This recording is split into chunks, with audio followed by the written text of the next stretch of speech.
Right. So Now finally, we I are reclaimed my host going ahead, power. and now I'm recording it. So you can mute your uh, mics if you want. For me, it's very important for you guys to understand the discussion we had last week. That I think the screens are moving, so I really suspect something is spooky about it. There is something. There is some forces who are controlling me today. I don't believe in the ghosts, but you never know. Uh, for me, it's very important that you have the understanding of this picture that you had. We distinguish between the good inflation and the bad inflation. Generally, we use a, actually, there is a theory maybe I would discuss with you at some stage. It's called Phillips curve. Phillips curve. And the Phillips curve says that economy has a choice. You can't avoid, there is always a one problem which you have to choose. So you pick up the one which is the least trouble.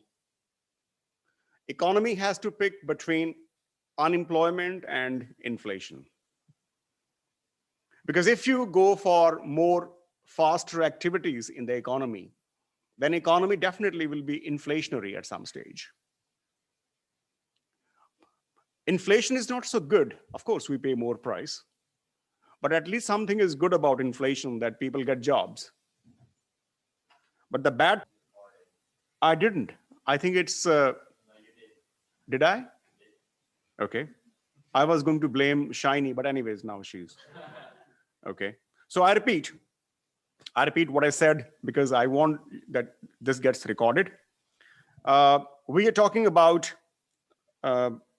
this relationship, this love affair between unemployment and inflation. And usually it happens that if you want to speed up the economic activities in the economy, you need to be, you can have less unemployment, but at the same time, the inflation goes up. But if you want to have the economic stability, low inflation, you want to maintain people's confidence, then at the same time, you get ready to have the higher unemployment also. So we are having this kind of, we call it trade-off. By the way, yes, I remember now, Philip calls it trade-off theory. He calls it trade-off theory. And who's Philip? Well, I don't know who is he, but he gave this theory of trade-off, which means that there is a trade-off between, so you either have more unemployment and low inflation, or you have the low unemployment and more inflation. So you have this kind of trade-off between the two. But that is true if it is good inflation. Good inflation means at least people are getting jobs. But the problem with the bad inflation is that there is simultaneous existence of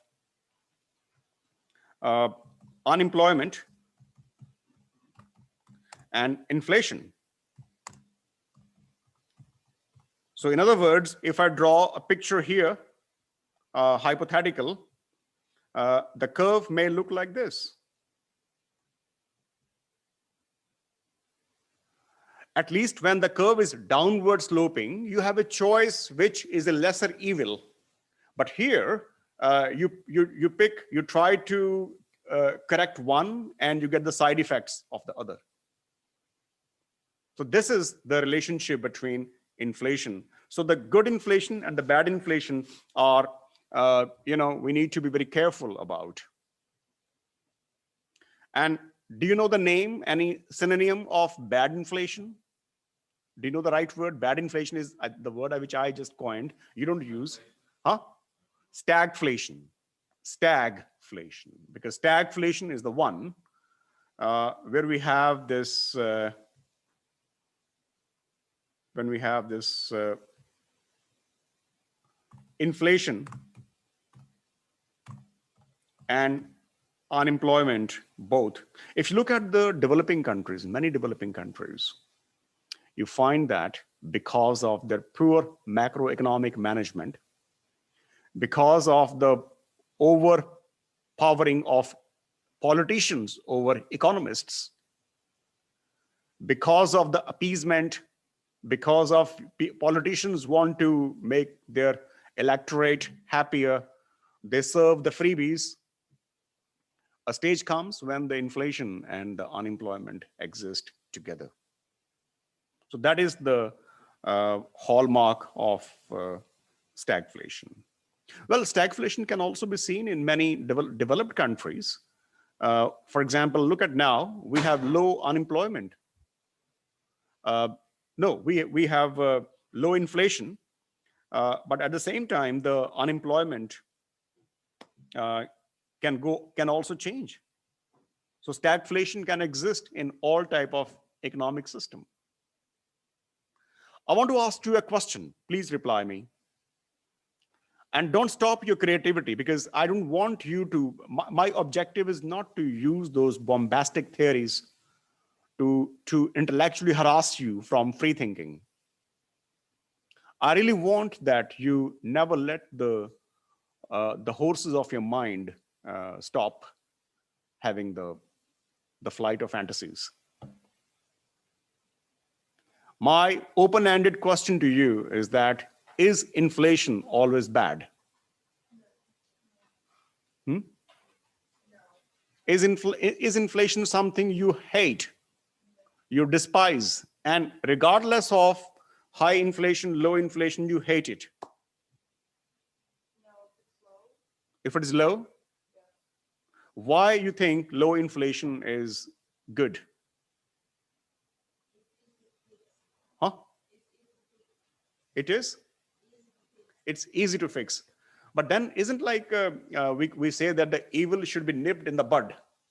Don't let it come. Even small amount is dangerous, isn't it?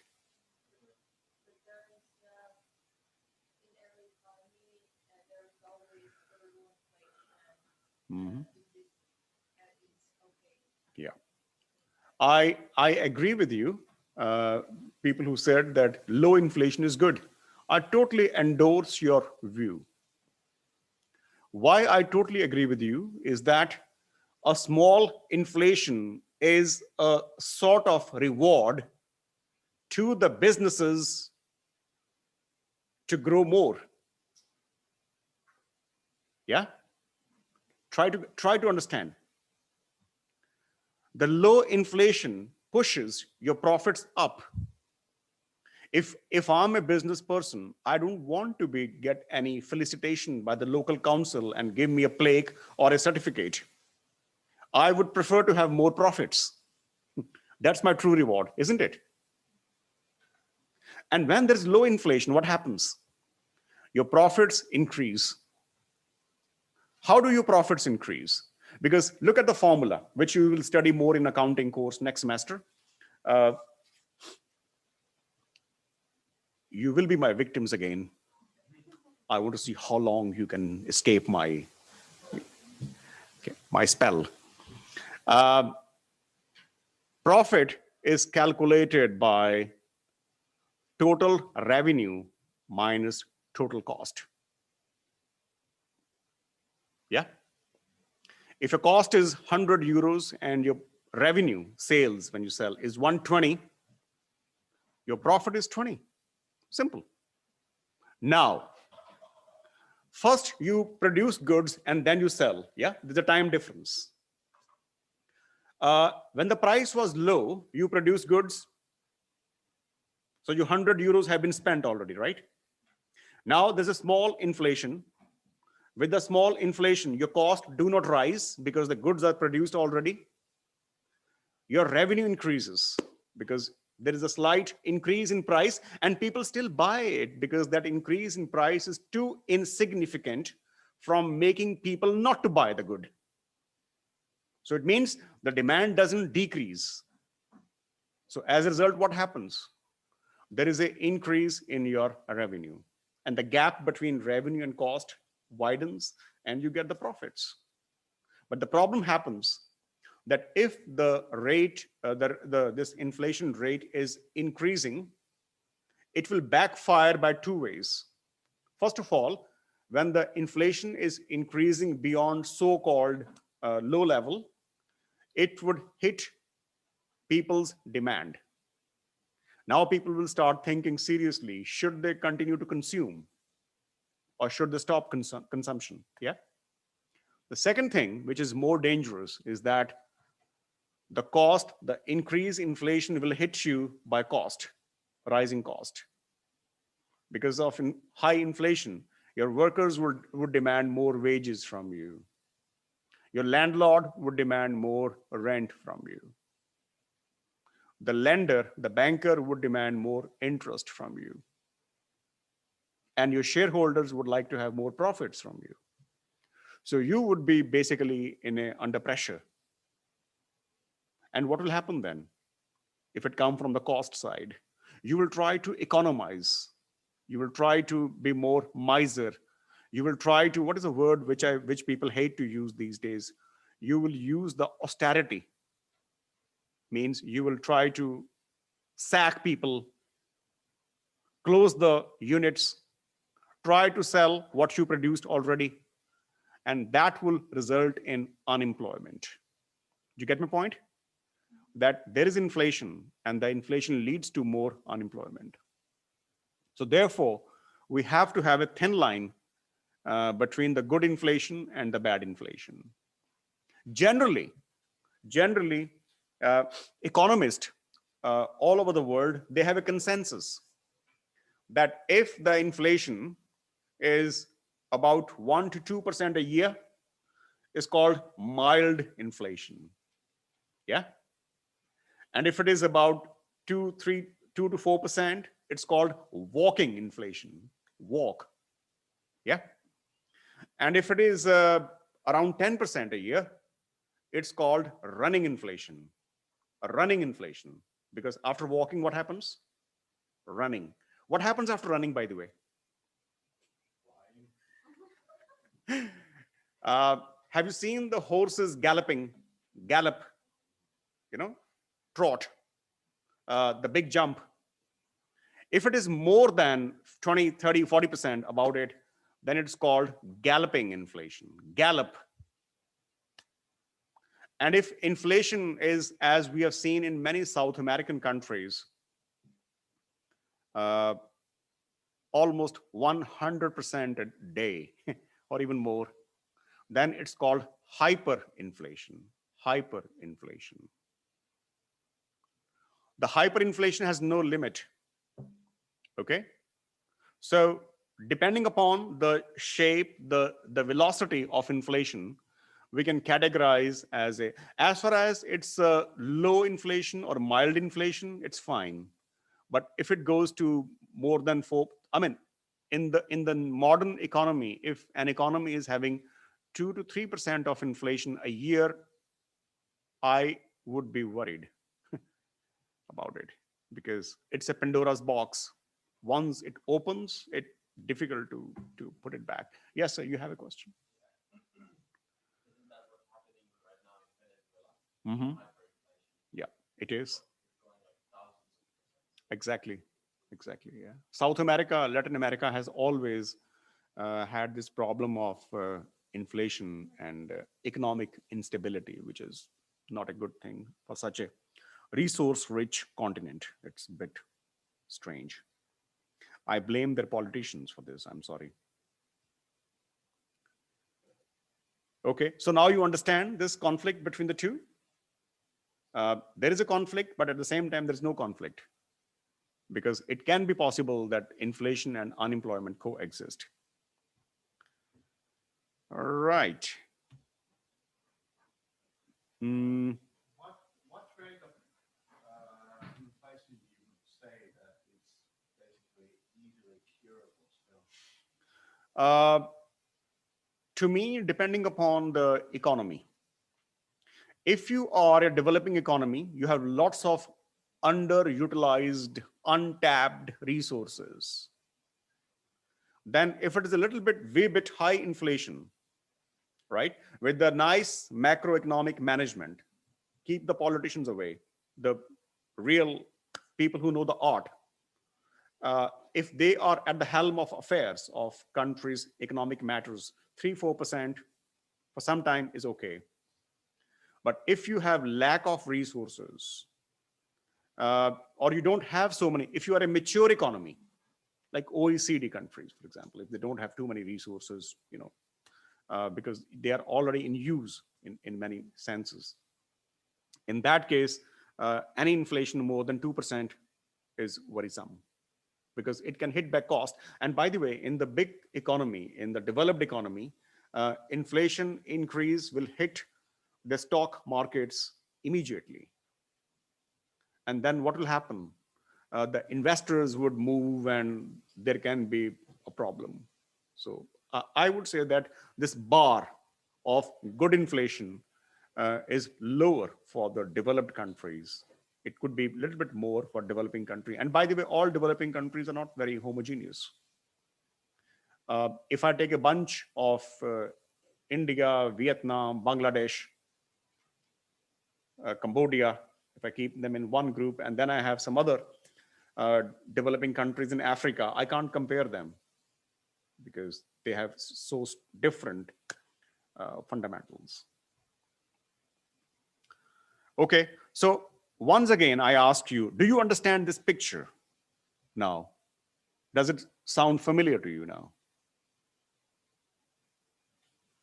That if there's an increase in demand, and if the increase in demand is followed by increase in the supply as well, supply means employment, income, output, then that inflation is not as bad as disinflation. Because here, when there is an increase in the cost, here the demand is leading the inflation. Here the cost is leading the inflation.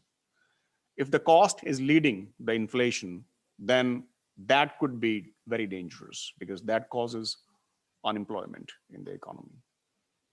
So, which we call as a cost push inflation as well. Okay? Comments? Yeah?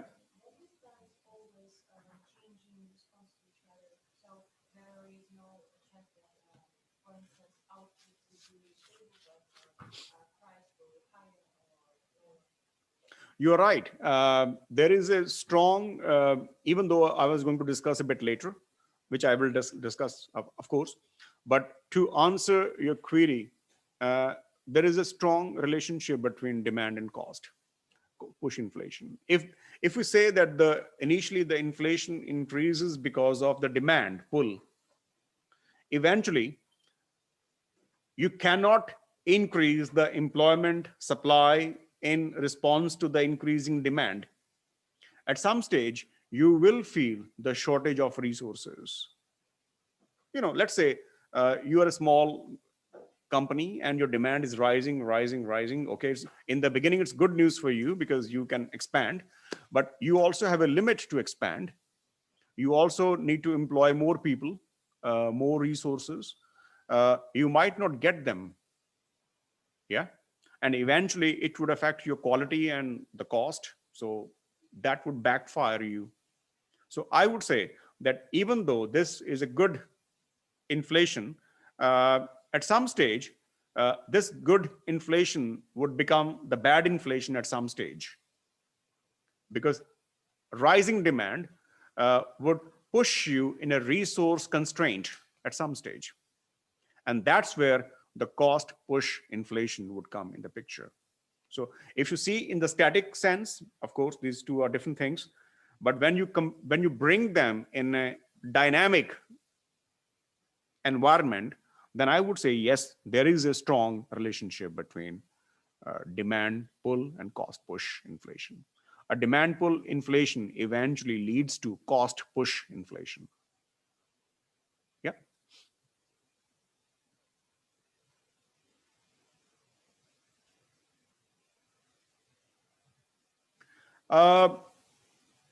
Economic fluctuations do take place.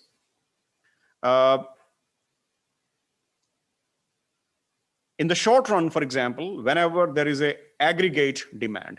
Now, I want to ask you a question. Have you heard this phrase before, aggregate demand?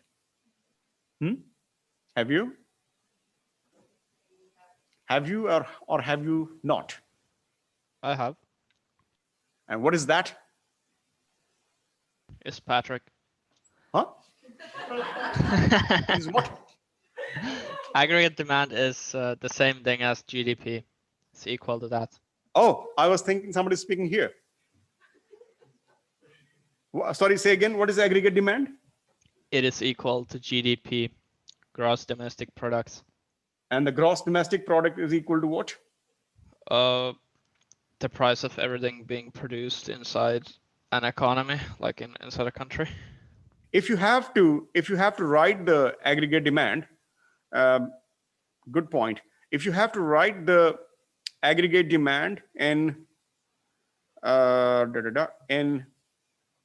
in a formula, how would you write? If I have to, for instance, write the aggregate demand in a formula, let's call it AD as aggregate demand. Any idea what will be? What are the components of aggregate demand? It's consumption, yeah, investment, plus the government expenditure, and plus export Minus imports. minus imports. This is how you calculate the total aggregate demand in the economy. Okay, so this is the formulation of aggregate demand. People consume, people invest. The government does both. Government is a very big consumer, and the government is a very big investor also, because the government spends on so much on infrastructure. And then you also generate revenue when your exports increase the imports. Do you get my point? Now imagine if in a country there's a 20 billion consumption in the local market,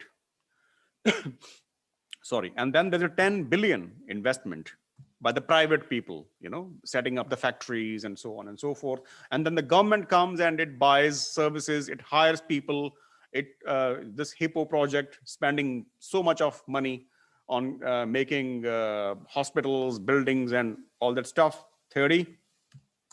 And then your country has sold goods abroad for 20 billions, and you have bought goods from the other countries by 15 billion.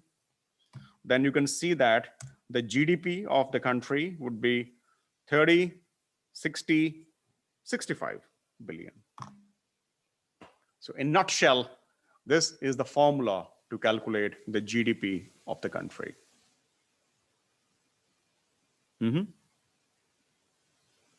And GDP is the aggregate demand, as was it Patrick who mentioned? Yes. So yeah, that's very good point. That basically your aggregate demand is the GDP of the country.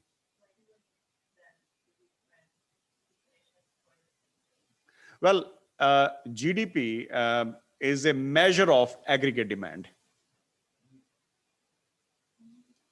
Yeah, like if I say that low crime rate is a measure of safety in the city.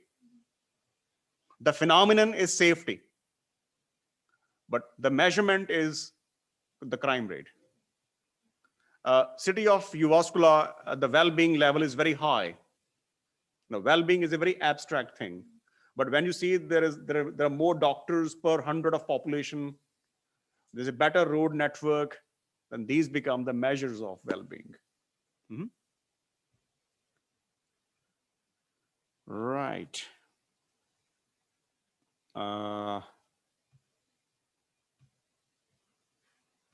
Okay. So in the short run, there could be shifts in aggregate demand, and that can cause fluctuations in the economy. Obviously, when there is a shift in the economy in the short period, there would be some impact on the output and services. What would be the impact, by the way? Think from this point of view. Don't think from the economy point of view. You are a small manufacturing company, right? You have certain stocks in your warehouse, do you, in your inventory?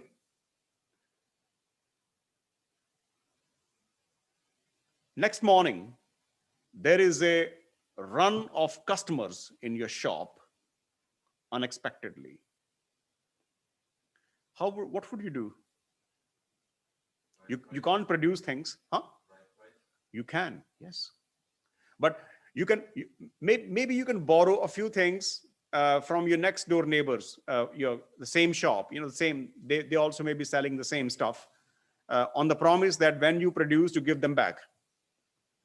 But otherwise, you cannot match the change in supply immediate.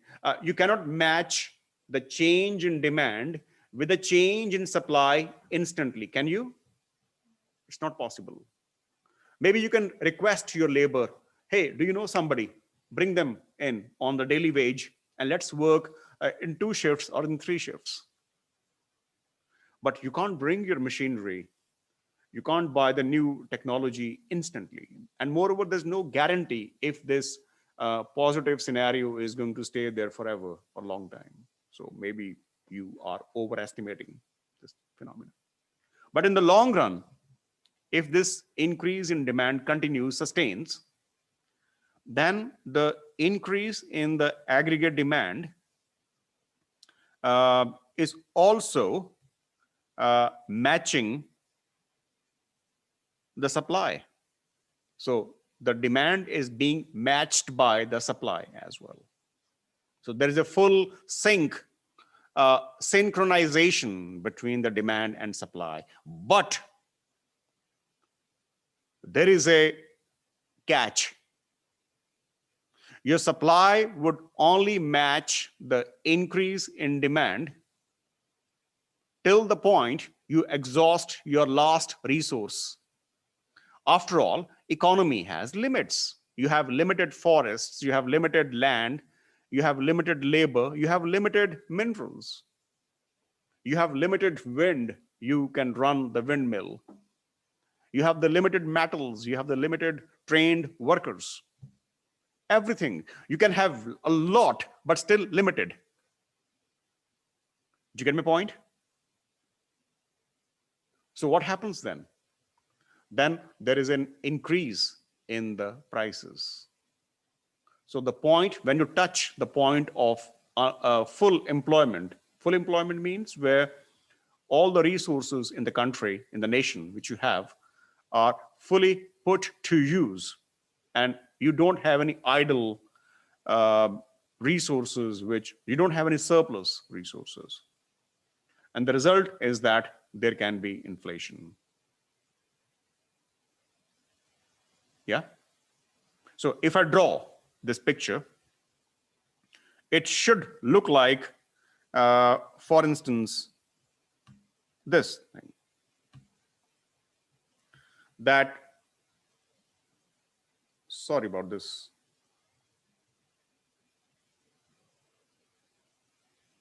So if I take demand and supply here, aggregate demand, and same way, we have the total output, the aggregate supply. And here I take the price level.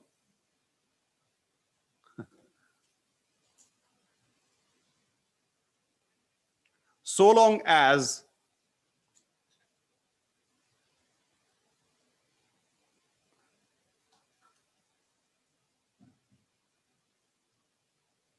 look, when the country's aggregate demand is this, and the demand is rising, up to this point, any increase in demand should not affect your prices. Look, you have so many resources and they are so freely available. I mean, freely in the sense they are so accessible that any increase in demand is met by the increase in the supply. And by the way, this is your supply curve, aggregate supply curve. And we know that the demand curve is downward sloping, right? Do we agree that? Because the price and demand are opposite related. And you can see that even if there is a shift in the demand, and why do the demand curve shift, by the way? Because of the other factors. Remember the definition? The law of demand tells that there is an inverse relationship between what? Between? Daniel. Price and demand. There is an inverse relationship between price and demand, not demand and price, because demand and price is the other way around.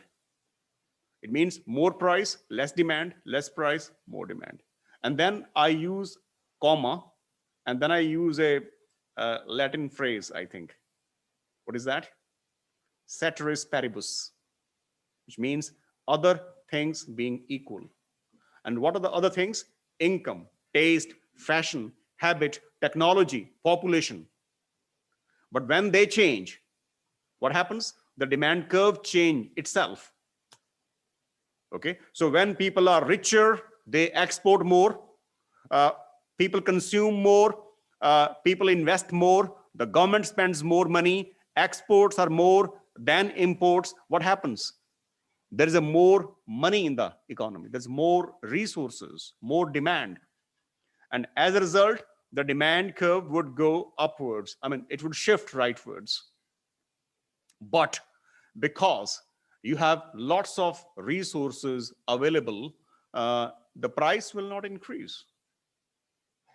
But now, from here to here, let's call it point 1, point 2, point 3. Here, the supply curve is fully elastic. There's no problem. Supply is flexible. Here, supply curve is, have you seen the supply curve before between point 2 and 3? Have you seen the shape before of supply curve? Do you agree with me that the supply curve looks like this between 2 to 3? Huh? Agree or disagree? Have you seen this picture in economics? This is demand. Does it look familiar now? Okay. So here supply curve is not fully elastic, but more realistic. And here, see here, when the demand was increasing from 1 to 2, the output was increasing, quantity, or you can call it employment. The price was not rising because you are in such a great situation that you have unlimited amount of resources available, no shortage. Like these Gulf countries, these West Asian countries were in the 60s and the 50s, or even the 70s. You make a hole in the land and you have the oil coming from it. You know, you can have the oil wells wherever you want, basically. That was the situation. Can you have them now? Very difficult. The cost is increasing and all that stuff.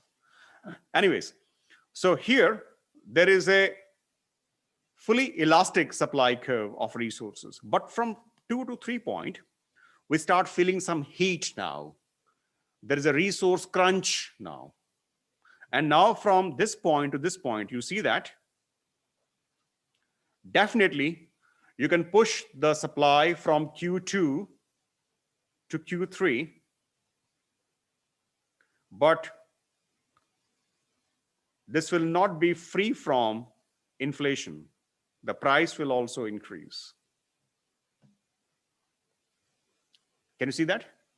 So between equilibrium point 2 to equilibrium point 3, the good news is that your output is still rising. Output, income, employment is still increasing, but it's not free of cost now. There is inflation. Yeah. What type of inflation is this? Demand pull inflation. Because the price is increasing, but employment is also increasing. But what happens now? You have 80, 81, 82, okay, aggregate demand 2.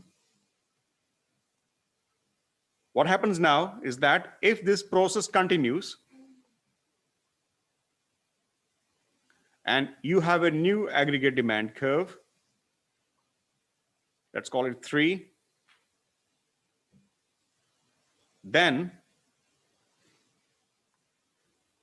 after 3, your supply curve is fully inelastic. Can you say why it's so?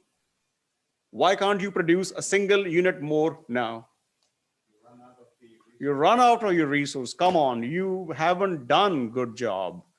You economists have been telling you, environmentalists have been warning you, World Bank has been warning you, IMF was telling you, hey, you guys are, you have too many Ferraris here. They are sniffing the oil. I mean, you have exhausted all your resources now. And from this point onwards, the supply curve, you can't produce a single iota of more output. You can't produce even extra nail in the economy because you have exhausted all the resources. And what happens now? With the increase in demand, and why the demand, by the way, still increasing? Come on, the population is increasing. That people can demand consumption. I mean, there can be still more mouths to feed. Okay, and as a result, then onwards, the only thing which will increase is the price.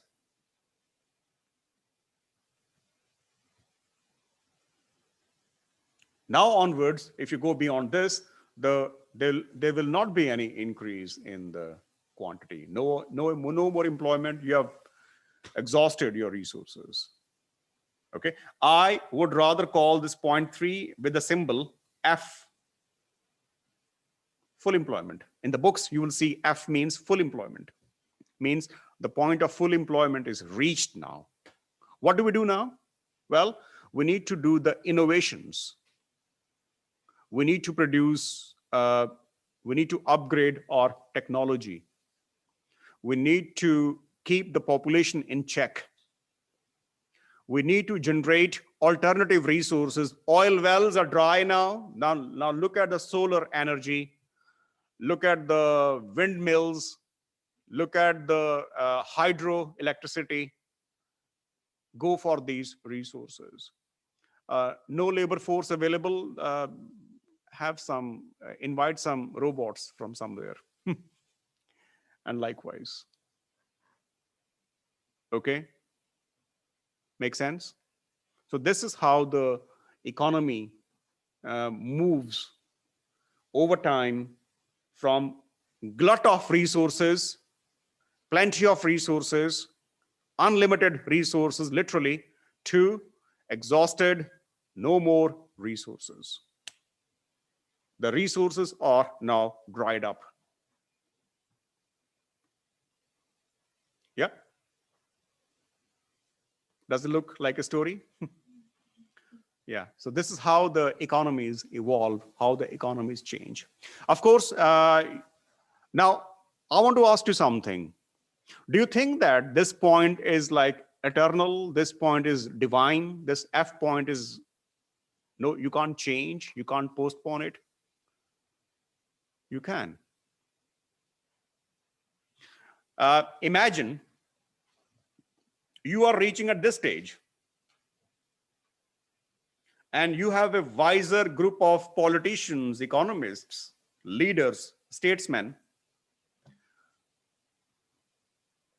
What is the difference between politician and a statesman? Or are the same? Now, I'm a little bit off tangent question to you. Who's politician and who's statesman or a leader? What is the difference between the two? What do you think? Or who's nicer, by the way?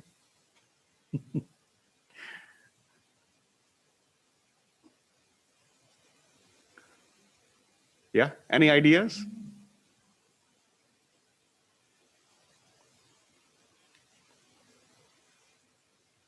You guys, any idea about the difference between politician and statesman. I like statesmen more than politician, but why do I like them?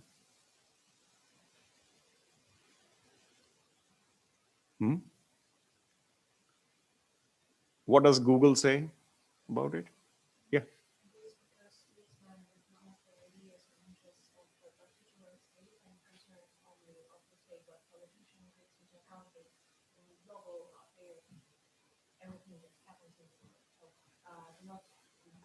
But you can be a global statesman also. You can be a global statesman also, who is more about the global matters. Yeah. So that politicians make the decisions and statesmen are in charge of the implementation. But that is the bureaucracy. You know, in Finland, we have politicians, but we also have these bureaucrats. But we cannot call those bureaucrats as statesmen. Politicians will be very angry, believe me, if you call them as statesmen, because they say, hey, they're working under us. They can't be more intelligent than us. Yes? Statesmen should think about all the spheres because they work like a complex mechanism, and if something is missed, everything can be broken. Okay. Well, something I can get some shades of the way I think. Of course, I'm not right always, of course. Yeah, but in my opinion, a politician is the one who understand the aspirations of people and try to implement them. When I say politicians, it doesn't mean that I'm always thinking about the bad politician. Politicians are good also. Do you get my point? So politician is asking people, what do you want? I'll do that. Statesmen tell people what is in their interest, and that's what they should demand. So a statesman is more like a teacher. Do you get my point? Statesman assumes that many people in his or her country may not understand what is good or what is bad for them.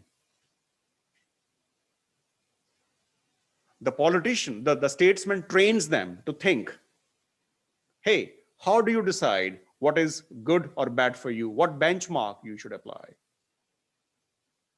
While doing so, he can be a very unpopular person.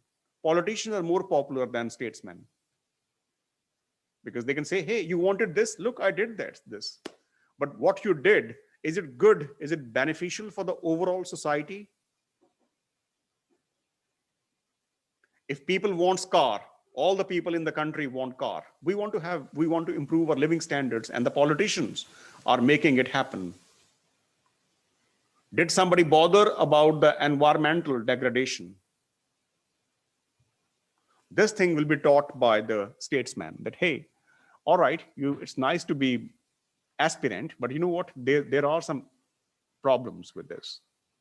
And if you want to stop this environmental pollution, then let's first develop some alternative technology so that the cars have more mileage, they consume less oil, and let's find some alternative fuels as well.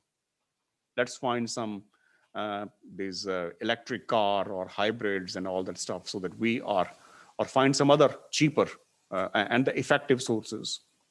So this is how it works. But anyway, that was not my main point. For the remaining time, I have given you a handout, did I? Please go through it very quickly, and we will have some discussion based on it. But this picture is very important. This one, this relationship between demand and supply. And my online friends, I uploaded a file today in Moodle. And this is under study material, case studies, and it's case study 3. You can see in the, you can actually see it here. case study 3, inflation. And this article is written by Paul Krugman, and it's published in New York Times. Krugman writes a blog in New York Times, and I recommend you that you must go. He's a legend, Paul Krugman. Do you know him? He won Nobel Prize in economics a few years ago. So please go through this document. And if you find something complicated, complex, you can't understand it, please share with me. And I can pause the recording for some time. There is no need.